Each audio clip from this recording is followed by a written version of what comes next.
സ്വന്തം മാതാപിതാക്കളെയും സഹോദരിയെയും അതിക്രൂരമായി കൊലപ്പെടുത്തിയ കേസിൽ കുറ്റസമ്മതം നടത്താൻ തയ്യാറാണെന്ന് പ്രതിയായ IT ജീവനക്കാരി. ബംഗളൂരുവിനെ നടുക്കിയ ആ കൂട്ടക്കൊലപാതക കേസിന്റെ കൂടുതൽ വിശദാംശങ്ങളിലേക്ക്.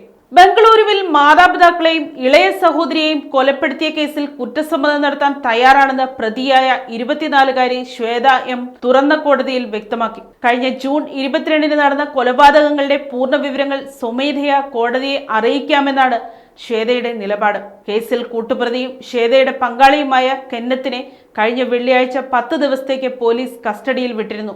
കോടതിയിൽ കുറ്റസമ്മതം നടത്തുന്നതിന്റെ നിയമപരമായ പ്രത്യാഘാതങ്ങൾ കൃത്യമായി മനസ്സിലാക്കുന്നുണ്ടോ എന്ന മജിസ്ട്രേറ്റിന്റെ ചോദ്യത്തിന് താൻ എല്ലാം മനസ്സിലാക്കുന്നുണ്ടെന്നും പോലീസിനോട് പറഞ്ഞ കാര്യങ്ങൾ കോടതിയിലും ആവർത്തിക്കാൻ ആഗ്രഹിക്കുന്നുവെന്നും ശ്വേത മറുപടി നൽകി. ശ്വേതയുടെ ഈ തീരുമാനത്തെ എതിർക്കുന്നില്ലെന്ന് പോലീസ് ഉദ്യോഗസ്ഥരും കോടതിയെ അറിയിച്ചു. കോടതിയിൽ എന്ന് കുറ്റസമ്മതം നടത്തുമെന്ന കാര്യത്തിൽ ഇതുവരെ തീയതി നിശ്ചയിച്ചിട്ടില്ല. ഇതിനായി അഭിഭാഷകൻ മുഖേന ഔദ്യോഗികമായി അപേക്ഷ നൽകാൻ കോടതി നിർദ്ദേശിച്ചിട്ടുണ്ട്. ശ്വേത പോലീസിന് നൽകിയ മൊഴി പ്രകാരം വളരെ ആസൂത്രിതമായാണ് കൊലപാതകങ്ങൾ നടന്നത്. KR പുരത്തെ സിഗേഹള്ളിയിലുള്ള സായ് ഗ്രീൻ അപ്പാർട്ട്മെന്റിലെ കെന്നത്തിന്റെ ഫ്ളാറ്റിൽ വെച്ചാണ് കൊടും ക്രൂരത അരങ്ങേറിയത്. സോഫയിൽ ഉറങ്ങിക്കിടക്കുകയായിരുന്ന അമ്മ മുത്തുലക്ഷ്മിയെ കെന്നത്താണ് ആദ്യം കുത്തി കൊലപ്പെടുത്തിയത്.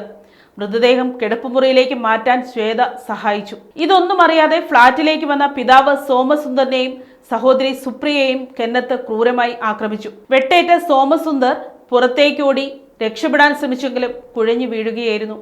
പോലീസിന് പ്രാഥമിക മൊഴി നൽകിയ ശേഷം ആശുപത്രിയിൽ വെച്ചാണ് അദ്ദേഹം മരിച്ചത്. എന്നാൽ സഹോദരി സുപ്രിയ ഫ്ളാറ്റിനുള്ളിൽ വെച്ച് തന്നെ ദാരുണമായി കൊല്ലപ്പെട്ടു. കൊലപാതകത്തിന് ശേഷം ഇരുചക്ര വാഹനത്തിൽ ബംഗളൂരുവിൽ നിന്നും കടന്നുകളഞ്ഞ ശ്വേതയും കെന്നത്തും തമിഴ്നാട്ടിലെ തിരുവണ്ണാമലയിലാണ് ആദ്യം എത്തിയത്.